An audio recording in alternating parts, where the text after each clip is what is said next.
Seja bem-vindo ao podcast do Ministério Fronteira. A mensagem que você vai ouvir foi pregada pela pastora Elaine Cruz na nossa igreja na Barra da Tijuca, no Rio de Janeiro. Nossa oração é para que você seja abençoado por essa palavra.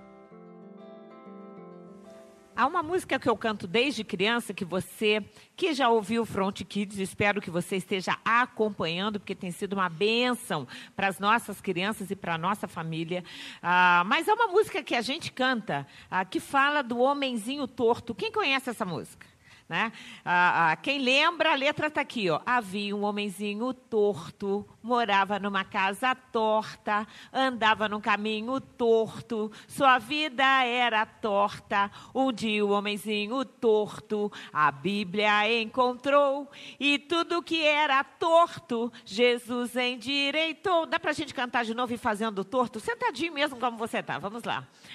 Havia um homenzinho torto, morava numa casa torta, andava num caminho torto, sua vida era torta. Um dia o homenzinho torto a Bíblia encontrou e tudo que era torto Jesus endireitou. Tão simples, tão básica, mas tão profunda é esta letra, que fala de um homenzinho torto, que morava numa casa torta, que andava num caminho torto e por isso tinha uma vida torta. Hoje eu quero falar sobre caminhos. Este homem torto, este homenzinho torto, andava num caminho torto, por isso a casa era torta, por isso a vida era torta, tudo era tortuoso, até que ele encontra a palavra de Deus, o Evangelho, e tudo se endireitou. Eu quero falar de caminhos. A Bíblia usa muito essa palavra caminhos. Claro que na maioria das vezes, falando de caminhos no sentido de aquilo que está, ou que a gente vai pegar, ou que nós vamos utilizar para chegar aonde quer que a gente deseje. Na grande maioria das vezes, a palavra está associada ao seu sentido original, local de passagem, via ou estrada que serve de ligação entre dois ou mais lugares. Então, o caminho, eu gosto, e desde criança, eu gosto de estudar caminhos, eu gosto de fotos de caminhos. Sabe aquela coisa assim, de você ver uma foto, e aí dá aquela subida, e eu fico sempre pensando, como é que será a imagem lá do outro lado? Meu pai gostava muito de viajar. E a gente, quando criança, ele simplesmente abriu o mapa, e a gente fazia muito isso em casa, abria o mapa e a gente escolhia ali. Ele falava, a gente tem tantas horas, a gente geralmente saía sábado bem cedinho, quase de madrugada, e voltava domingo, logo depois do almoço, já para ensaio de coral, que ele regia coral, ensaio do coral, e aí aquela questão toda, ir para o culto. E era muito comum que a gente abrisse o mapa e a gente olhando o caminho e escolhendo a cidade. Às vezes ele dizia, dava assim, criava na realidade, né, um espaço, dizia, olha, dentro dessa circunferência vocês podem escolher uma cidade. E a gente escolhia, eu quero ir para Itu, eu quero para, sei lá, a Santos. A gente escolhia e era literalmente aquela coisa de sair uma família com... Na época éramos três meninas, e a gente saía, já tinha que levar roupa do domingo, porque no domingo a gente já vinha pronto para o culto, né? E era uma alegria. E eu lembro da gente pegar a estrada e tinha várias historinhas do tipo, quando... Muitas vezes há aquela terraplanagem, né, que, né, eles vão fazendo como se fossem degraus nas montanhas. Meu pai sempre dizia, ali existe um gigante, esse aí é a escada de gigante. A minha irmã menor sempre dizia, eu vi um gigante. Né, porque ele contava tanta história como se de fato tivesse gigante que a gente passava a acreditar. Mas há imagens, eu gosto de viajar, eu gosto quando eu e o Álvaro saímos eventualmente, mesmo quando a gente está na Europa, a gente aluga um carro, e vai, sabe, aquela coisa de abrir um mapa. Hoje em dia nem precisa abrir mapa, né? Hoje em dia no celular, o celular vai dizendo para a gente. Mas é muito gostoso você pegar uma estrada. Às vezes eu passo em estradas e eu penso assim, pode ser que eu nunca mais passe por aqui. Então eu vou olhar muito bem, né? Como muda a vegetação, como muda a planta, como muda o nascer e o pôr do sol. Há estradas que a gente não esquece.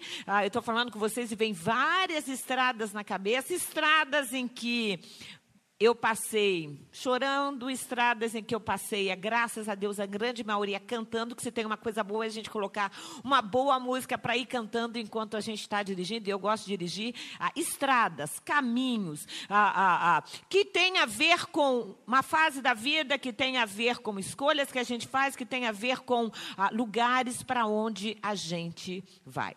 Mas a Bíblia também fala e usa a palavra caminhos, muitas vezes para significar escolhas pessoais, escolhas que nós fazemos ao longo da vida. E é claro que é dentro desse último contexto que eu quero pregar hoje. Há um texto muito interessante, por exemplo, em Provérbios, que mostra muito bem essa diferença. Diz assim, Provérbios 30.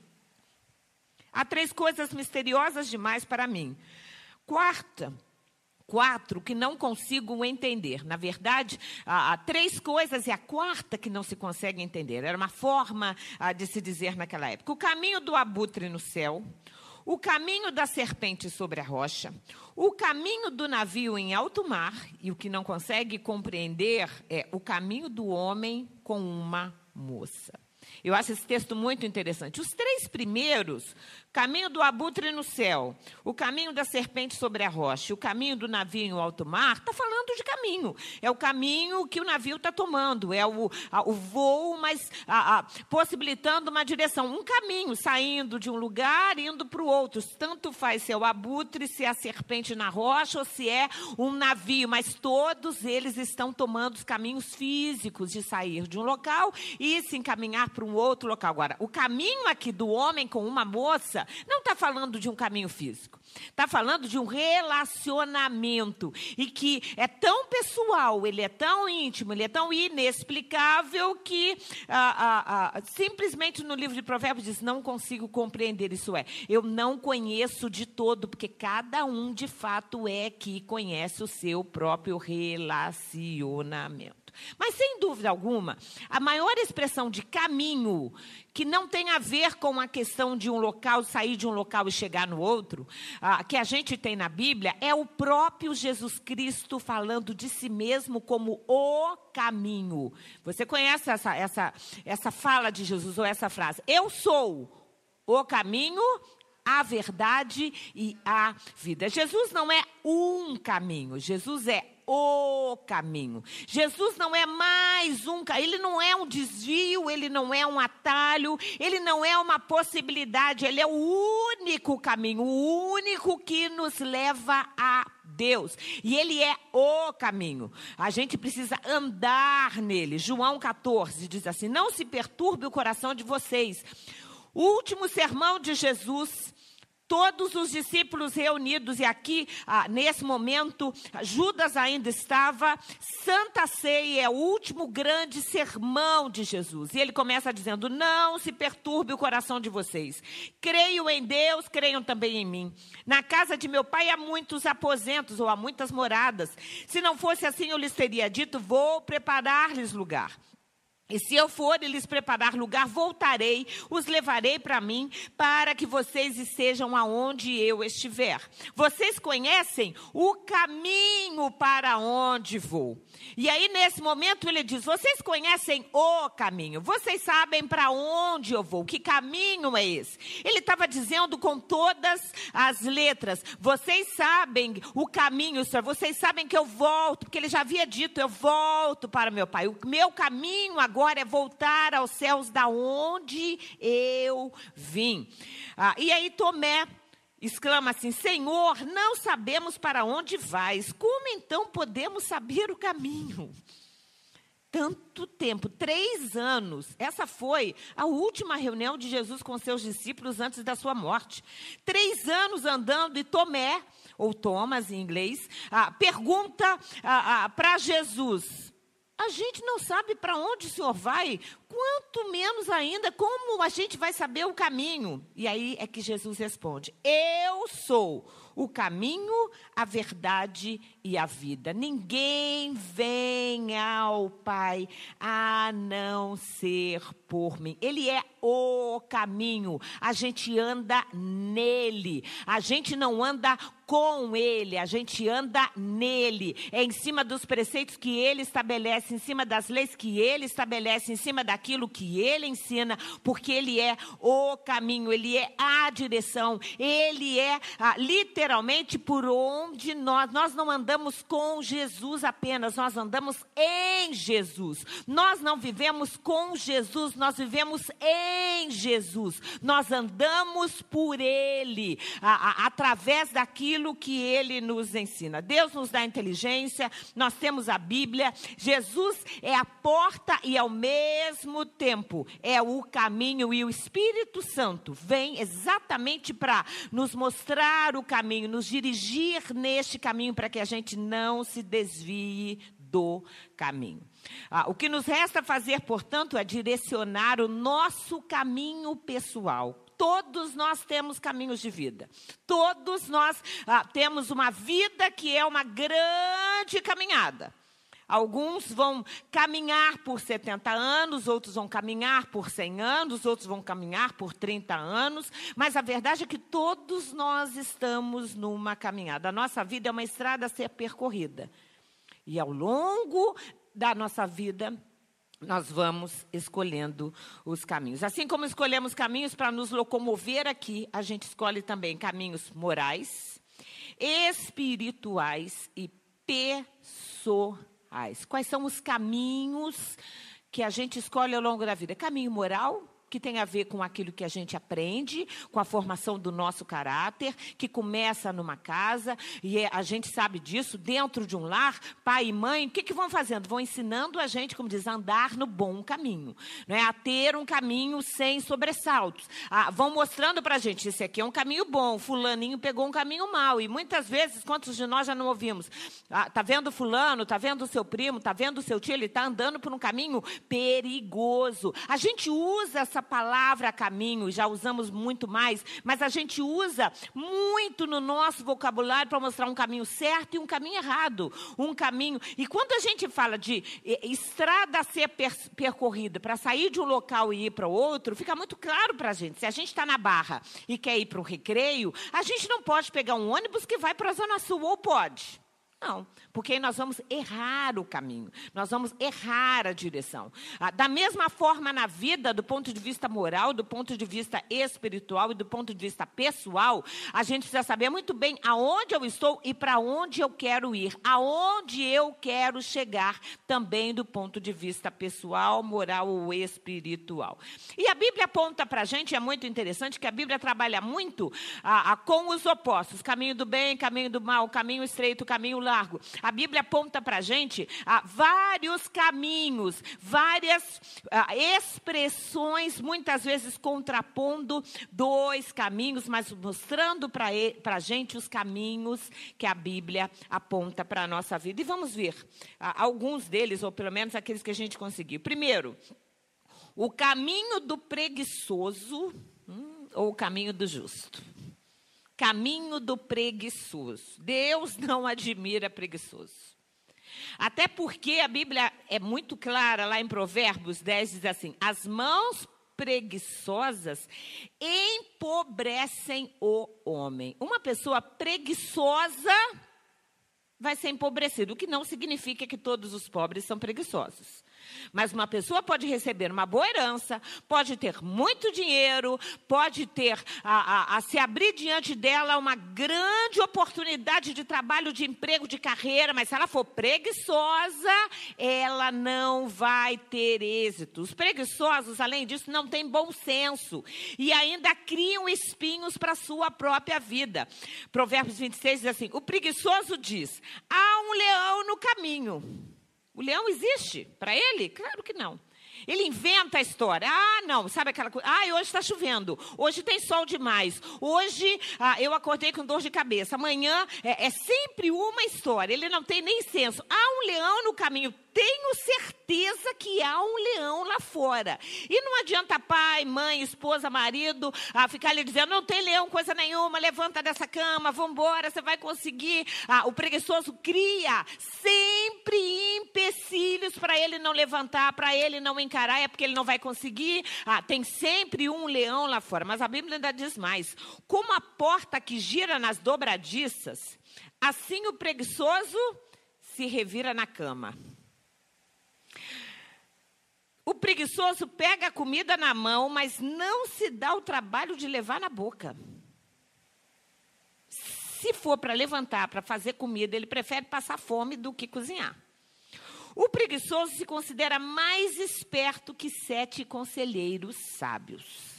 Gente, a Bíblia fala muito sobre preguiçoso. A gente não vai ler todos aqui, que esse não é o assunto da nossa pregação. Aliás, vale uma pregação sobre preguiça. Mas Provérbios 15 diz assim, o caminho do preguiçoso é cheio de espinhos. É cheio de espinhos.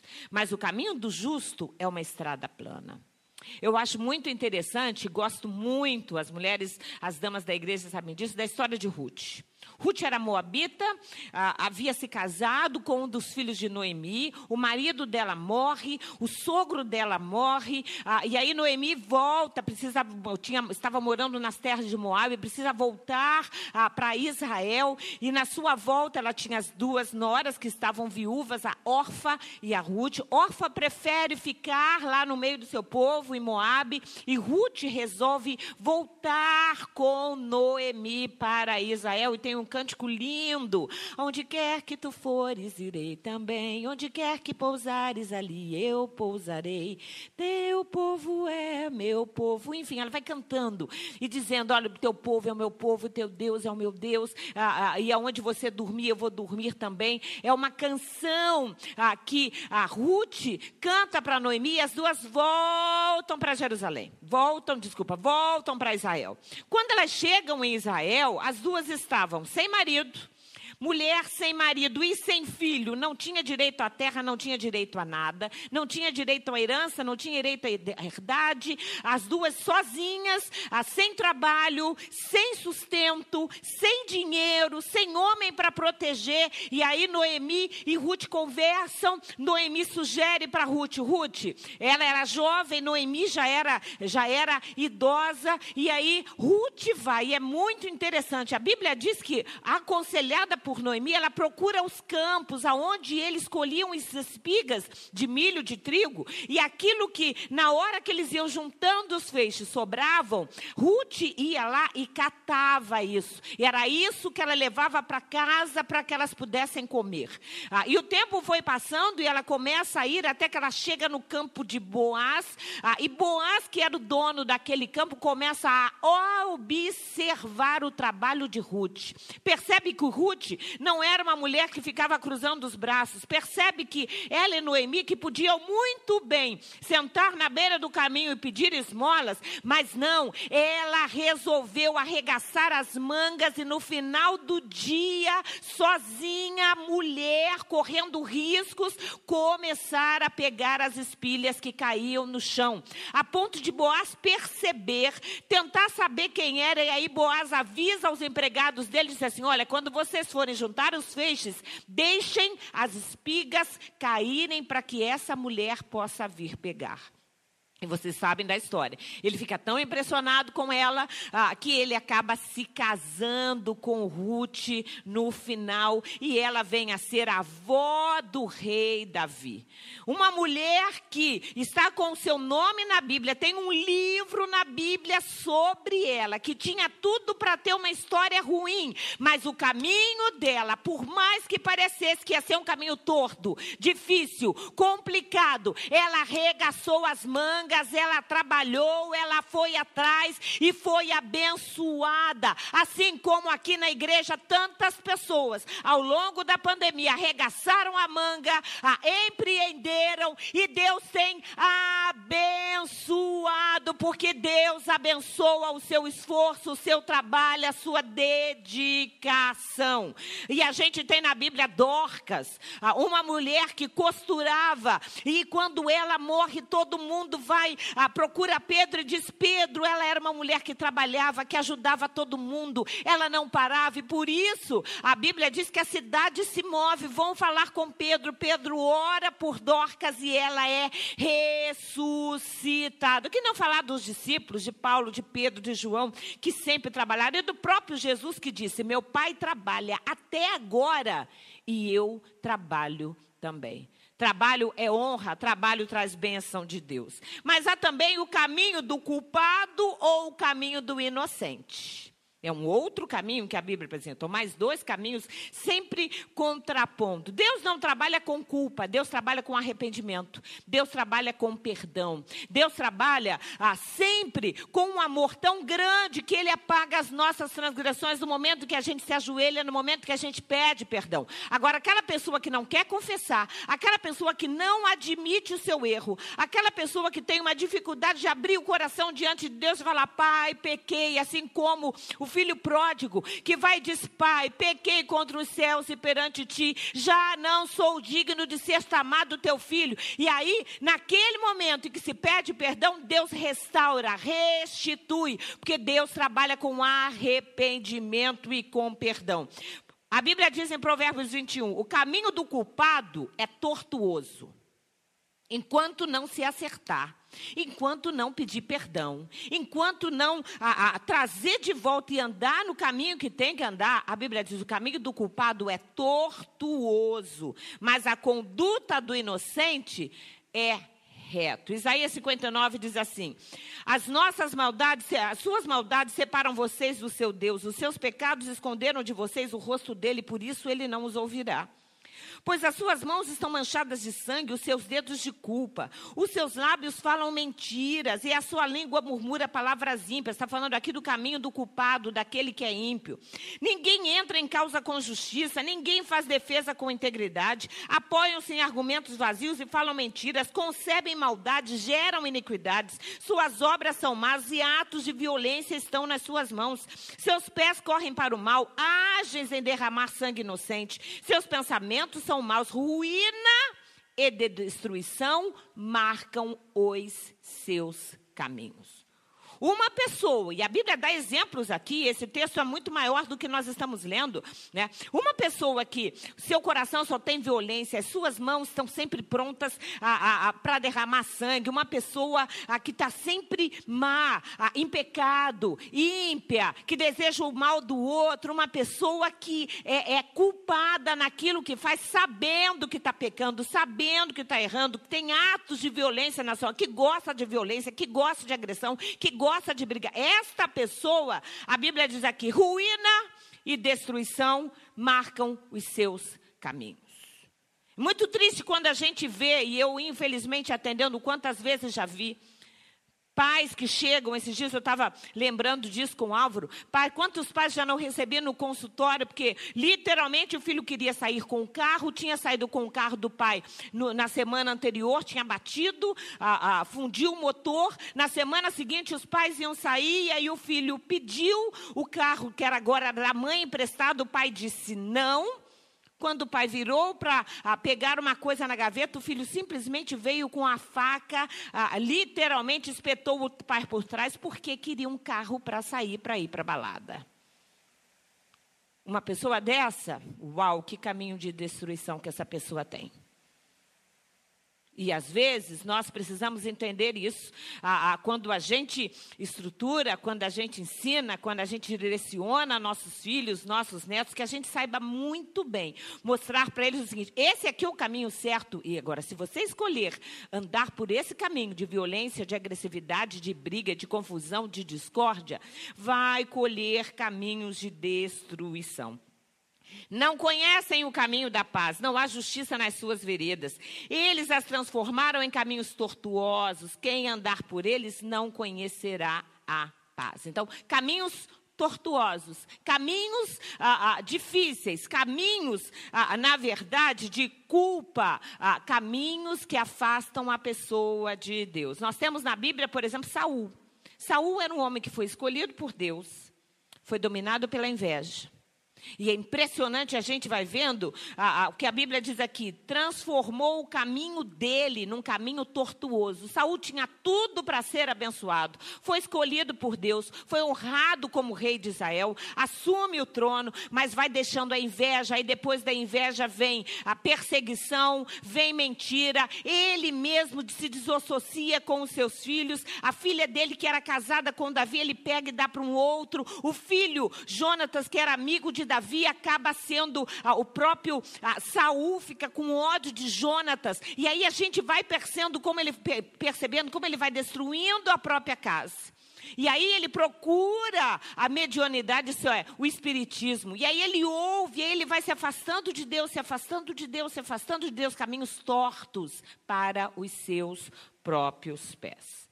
Mas a Bíblia também fala do caminho do tolo ou o caminho do sábio.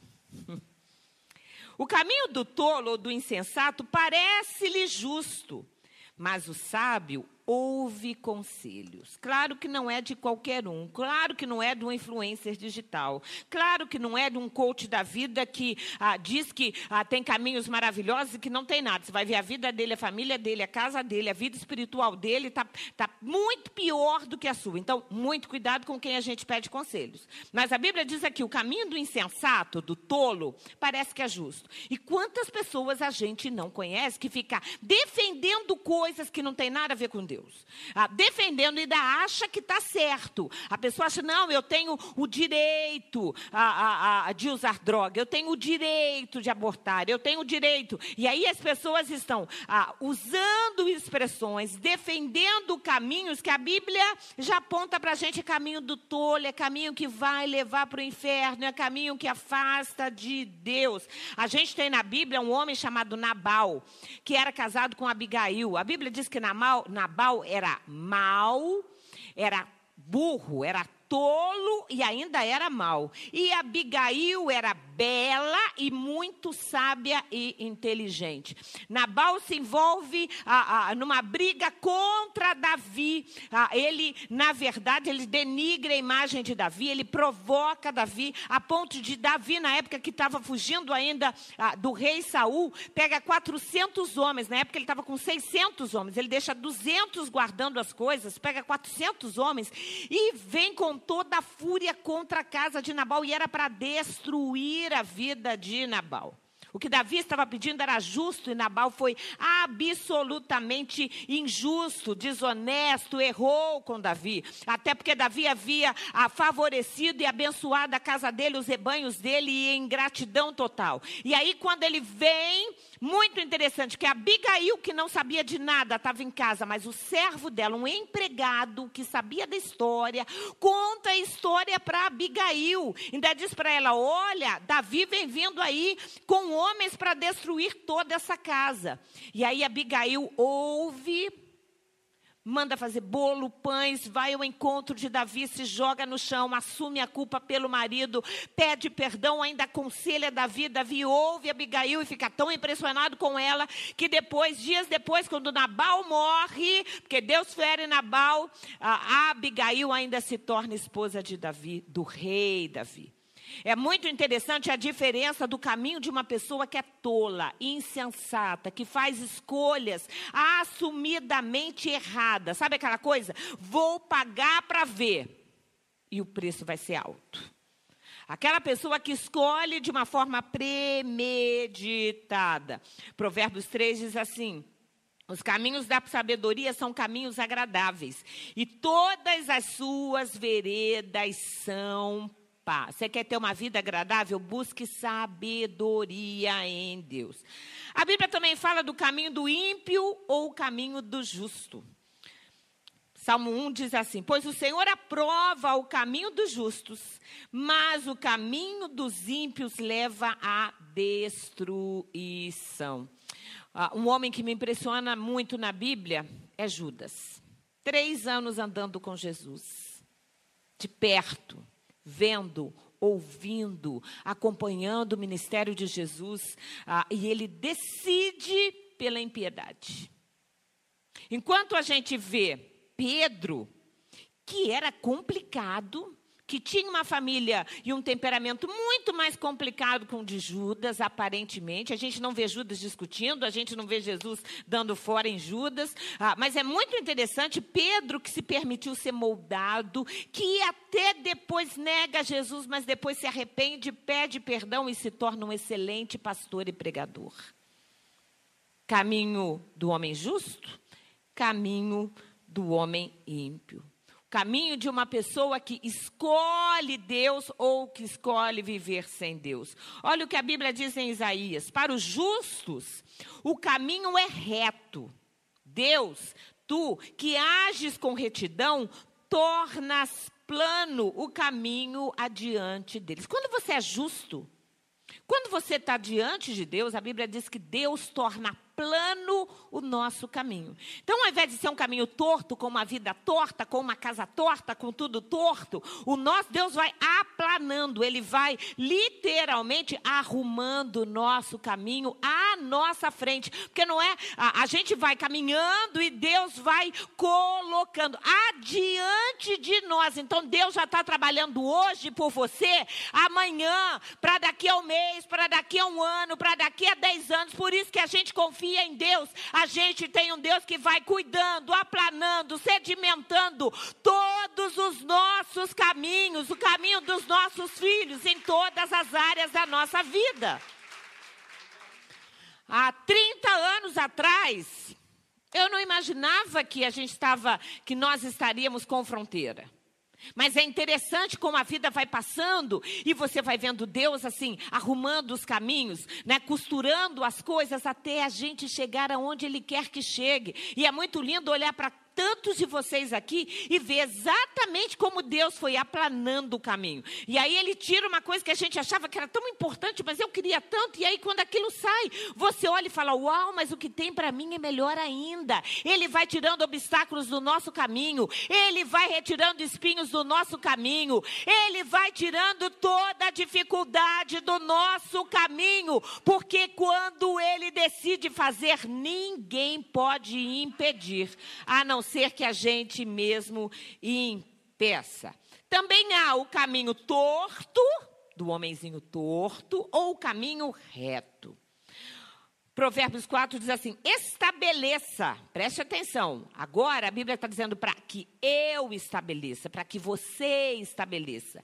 Estabeleça um caminho reto para os seus pés. Permaneça na estrada segura. Na vida cristã, na vida pessoal, na vida sentimental, não existe atalhinho, não. Não existe, eu vou pegar aqui um desvio. O desviado já não está mais com Deus. Se Jesus voltar, o desviado já perde a salvação. Não tem desvio, não tem atalho. Isso aqui eu não vou fazer, não. Eu vou pular essas páginas da Bíblia, eu vou arrancar esses versículos aqui, vou fazer só isso aqui. Não existe isso. Na vida cristã, não tem atalho.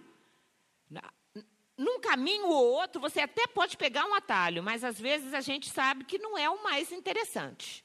Um dos grandes problemas, por exemplo, para muita gente aí do Waze, que muitas vezes dá o caminho mais rápido e o caminho mais fácil de chegar, você sabe que pode acabar levando para você para o meio de uma favela. É ou não é? Não acontece isso?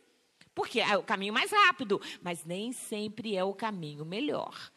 Mas esse é o caminho mais fácil, mas nem sempre é o caminho de Deus. Então, a Bíblia diz assim, estabeleça um caminho reto, permaneça na estrada segura, não se desvie. Quantas vezes Deus não diz isso para queridos seus? Não se desvie nem para a direita nem para a esquerda. Não saia do caminho. Não saia do caminho, não se desvie nem para a direita, nem para a esquerda, nem permita que seus pés persigam o mal. Provérbios 2 diz, a sabedoria o livrará do caminho dos maus, dos homens de palavras perversas, que abandonam as veredas retas para andar por caminhos de trevas. Quanta gente que recebe em casa conselho de pai, educação de mãe, e que abandona o caminho reto e vai andar por caminho errado, vai somar aí com gente que não não presta e acaba trazendo tanta dor e sofrimento para os seus pais. E é tão triste aquela pessoa que tinha tudo para dar certo, que às vezes estava dentro de um casamento e decide pelo adultério. Estava dentro de uma família abençoada, bem estruturada, que deu condições, mas decide trilhar caminhos errados. E é isso que a Bíblia está dizendo aqui, que abandonam as veredas retas para andar por caminhos de trevas. Tem prazer em fazer o mal e exultam com a maldade dos perversos. Gente que anda por veredas tortuosas. Olha o homenzinho torto aí. E no caminho se extraviam. Quando eu leio isso, eu lembro de Sansão. Um homem que era juiz, que nasceu dentro de um lar abençoado, que antes do seu nascimento, Deus falou com seu pai e com a sua mãe, e disse, esse vai ser ungido, esse vai ser separado, eu tenho uma função para ele vai livrar Israel dos filisteus. Um homem que fica anos ali diante de Deus, mas que decidiu, por 3 vezes a Bíblia mostra para a gente, primeiro com uma filisteia com quem ele decide casar, e aí dá uma confusão danada, ele mata a família dela inteira, aí depois ele desce e vai procurar uma prostituta, e aí depois ele vai de novo, sai da sua posição de juiz e acaba se envolvendo com Dalila, e aí a gente sabe de onde aquilo vai levar, começa a brincar com o pecado e termina como terminou. Tinha tudo, saiu do caminho reto, da vereda plana e foi procurar caminhos tortuosos. Jeremias 26 diz assim, endireitai os vossos caminhos tortos e as vossas ações malignas. A gente pensa que ação maligna é ação só satânica. Maligna é má, que o próprio maligno nos induz a fazer, mas que nós fazemos porque queremos. Nós fazemos porque decidimos. E a Bíblia diz, endireitai. Então, quem endireita sou eu. Nós é que escolhemos o caminho reto. Nós é que endireitamos a nossa vereda. E a gente sabe muito bem o que a gente precisa deixar, o que a gente precisa abandonar, de quem a gente tem que se afastar, o que é que a gente precisa fazer para endireitar o nosso casamento, a nossa vida financeira, a nossa vida sentimental, a nossa vida diante de Deus. Nós escolhemos. E aí a gente precisa sempre pensar, o que eu preciso endireitar na minha vida? O que está torto? O que está errado? O que está desviado? E a gente precisa fazer voltar. A Bíblia fala do caminho largo e do caminho estreito.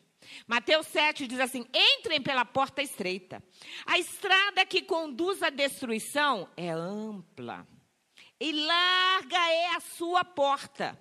E muitos escolhem esse caminho. Mas a porta para a vida eterna é estreita. E o caminho é difícil. E são poucos os que o encontram. O caminho largo, a gente já sabe, vai para o inferno, para a destruição, para a morte, esse é largo, esse é fácil. Pode tudo, faz-se tudo, tudo é tranquilo, tudo é permitido, tudo é lícito, tudo a pessoa acha que convém, e ela vai embora, ela vai embora, ela vai embora, às vezes decorando Bíblia, frequentando uma igreja, mas ela está no caminho largo, o caminho de fato que conduz a Deus. A Bíblia diz aqui, é estreito e é difícil. É difícil. Não é difícil no sentido de sofrimento. Não é difícil no sentido de que nós somos as pessoas mais infelizes da terra. Muito pelo contrário, nós somos as pessoas mais felizes, mais alegres, mais abençoadas. A gente sabe quem é que nos manda, quem é que tem o controle da nossa vida. Nada nos aflige, por maior que seja a dificuldade. Hoje eu falei com uma querida que estava no hospital, passando mal, orando com ela desde ontem. E ela dizendo para mim, pastora, eu estou aqui, mas fique tranquila, eu sei que Deus cuida de mim, eu sei que Deus é comigo. E exatamente assim, a gente começa a entender o amor de Deus, o cuidado de Deus, a misericórdia de Deus. Mas o caminho é difícil, a gente tem que abandonar pessoas, a gente tem que abandonar vícios, tem que abandonar conceitos, tem que negar comportamentos, tem que mudar os hábitos, tem que mudar os lugares que a gente frequenta, tem que reaprender a ser. Não é só a viver, não, é a ser. A gente tem que mudar quem a gente é. A gente tem que recondicionar a nossa forma de viver e de pensar. A Bíblia fala de caminho de paz, caminho de desgraça e de destruição. A Bíblia fala de caminho para que a gente conheça e caminho que a gente tenha que viver o caminho que é Jesus Cristo, não basta conhecer. Precisamos viver Jesus. Precisamos ter, e não só ter no sentido de um dia ter lido a Bíblia, não, mas viver Jesus. Mas a Bíblia também fala do caminho da vida e do caminho de morte. Jeremias 21 diz assim: assim diz o Senhor, ponho diante de vocês o caminho da vida e o caminho da morte. E sabe o que ele diz para a gente? Escolha qual que você quer seguir. Que caminho você escolhe? O caminho da vida, que é o caminho de paz, que é o caminho estreito, que é o caminho do justo, que é o caminho daquele que é inocente. Porque há caminhos, Provérbios 14, há caminhos que a pessoa considera corretos, mas que acabam levando à estrada da morte. Provérbios 16, esse texto se repete. Há caminho que parece bom, há caminho que parece reto ao homem, mas no final conduz à morte. Lembram de Ló? Ele olhou e disse assim: uau, eu quero ir para lá. O caminho é tão lindo, tão florido, tão bonito, tão verde, tão interessante. Foi parar em Sodoma e Gomorra. Perdeu a esposa porque olhou para trás. Aí depois a gente vê o desastre que não foi na sua casa com as suas filhas. Muito triste, muito triste. Ele estava do lado do patriarca Abraão, ele conhecia Deus, ele já tinha cultuado, ele já tinha ofertado, ele já tinha dizimado, ele já tinha levantado o altar, mas ele escolheu. Há caminhos que ao homem parecem ser bons, mas seu fim não é o melhor. O caminho da vida conduz para cima quem é sensato, mas para ele não desça. O caminho da vida conduz para cima quem é sensato, para que ele não desça à sepultura, isso é, para que ele não vá para o inferno. A Bíblia também fala do caminho mau ou do caminho eterno. E a gente precisa seguir pelo caminho eterno. E entender que quando a Bíblia fala de caminho eterno, é caminho que conduz à eternidade com Deus e que vai ser levado em consideração na eternidade. E aí nós estamos falando do caminho de pessoas que escolhem a santificação, de caminho de pessoas que escolhem trabalhar na igreja para que possam viver o melhor de Deus no galardão quando chegarem à eternidade. Por fim, o meu caminho e o caminho de Deus. Salmo 37:5 diz assim: entregue o seu caminho ao Senhor, confie nele e ele o ajudará. Eu tenho o meu caminho, você tem o seu caminho. Hoje, eu e o Álvaro, quando você é casado, precisamos caminhar juntos. Mas a verdade é que assim, todos nós, todos os dias, fazemos escolhas. Todos nós, todos os dias decidimos qual é o caminho que eu vou trilhar hoje. É o caminho de paz? Ou é um caminho de confusão? É um caminho de briga? É um caminho de discórdia? É um caminho de brigar? Que caminhos? Salmos 86 diz assim: ensina-me o teu caminho, Senhor, para que eu ande na tua verdade. Escolha o caminho da vida, escolha o caminho estreito, escolha o caminho correto, escolha o caminho certo, escolha o caminho do inocente, escolha o caminho do justo, escolha o caminho do sábio, escolha o bom caminho, escolha Jesus Cristo, que é o caminho. Se você quiser saber mais sobre nós, visite nosso site em ministeriofronteira.com. Nos encontre nas redes sociais ou faça parte dos nossos cultos todas as quintas e domingos. Que Deus te abençoe.